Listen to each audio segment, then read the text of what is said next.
دیاریکردنی کوردێک بۆ وەرگرتنی پۆستی پارێزگاری کەرکووک لەلایەن پارتی و یەکێتیەوە ناڕەزایی بەدوای خۆی داهێنا و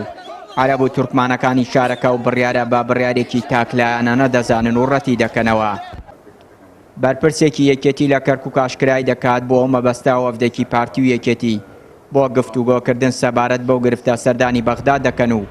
لەگەڵ سەرۆک وەزیرانی عێراق و پرسە یەکلایی دەکەنەوە. و بۆ مەبەستە هەنگاوی عملی لەم هەفتەیە دەست پێکە هەنگاوی عملیشەوەی یەکێتی پارتی وەفتیشیان پێکەوە هاوبەش تەشکیل کردووە ماستی سەردانیکردنی شاری بەغاو لەبەر بۆ ئەوەی بتوان لەگەڵ جەنابی دەوڵەتمەدار عەبدولهادی دانیشن و بۆ قسەیان لەگەڵا بکەن بەستی ئەوەی ئەوان ئۆکەی لەسەر ئەم هەنگاوە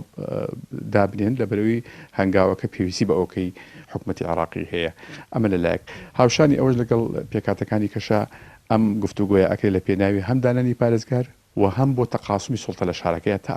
ئەگەینە انتخاباتی مەچی مەحافەزە. هاوکات حزبە کوردستانیەکانی کەرکووک تەوافقی سیاسی لە نێوان پێکاتەکانی شارەکە بە پێویست دەزانن لە پێناو دەستە بەرکردنی ئاشتی و تەبایی لە شارەکەدا و تێپەڕاندنی ئەو دۆخەنە ئاساییە. پێویستە کورد سوود لە ئەزمموی ڕابردوو وەرگێ ئەو هەڵانی کە ڕوویاندا دووبارە نەبنەوە پێویستە گفتوگۆ حیوارێکی جدی هەبێت لە نێوان کورد و پێکاتەکانی تر پێشوەخت زەمینە سازی بۆ بکرێ نەگاتە ئەوەی کە ئاستی شەقام کە شەقام بجوڵێنن.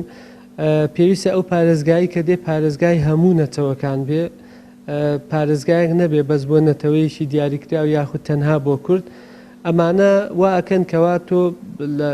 چۆنەڵێ لە هەنگاوی داهاتوو تا سەرکەوتن بەدەست بێنی بەوەی کە ئەو پارێزگای هەموو لایەک بێ و بتوانی خزمەتی هەموو لایە بکەی بێژیاوازی. طبعاً ئەرکەکە هەرەمە نییە لە ئێستاە ئەرکەکە بریتە لەوەی کە هەموو لایەک دەزانین پێویستمان بەڕێکەوتن هەیە لەگەڵ عەرەب پێویستمان بەڕێکەوتن هەیە لەگەڵ تورکمان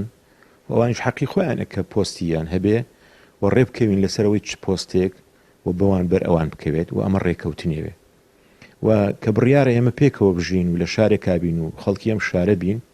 و پۆستە ئیداریەکانیش لە نێوان نەتەوەکانە بێ دابەش بکرێ. ئەگەر پارێزگار بڕیارە هی کورد بێ و استحقاقاتی هەڵبژاردننی هی کووردە کەواتە پۆستەکانی تریژە بێت تورکمانتیا بەشدار بن و حەقی خۆشیانە بۆیە بێ بەو مەفهومە ئێمە کار بکەین نەک بە مەفهومی ئەوەی کە دوێنێ شیعاری خراپە لە درێ ئێمە لە بەرامبەرەوە پێویستە شیعارەکانمان بەهێزتر بکەین بۆ پێکەوە ژیان و ئاشتی و بۆی کە بتوانین درێژە بە ژیانی ئینسان بدەین لەم شارە. بە پێی زانیاریەکانی پەیام لە ئەگەری ڕازی نەبوونی عەرەب و تورکمان بە کاندیدەکەی پارتی و یەکێتی ئەو دوو حزبە هەنگاوی دووەم دەگرنە بەر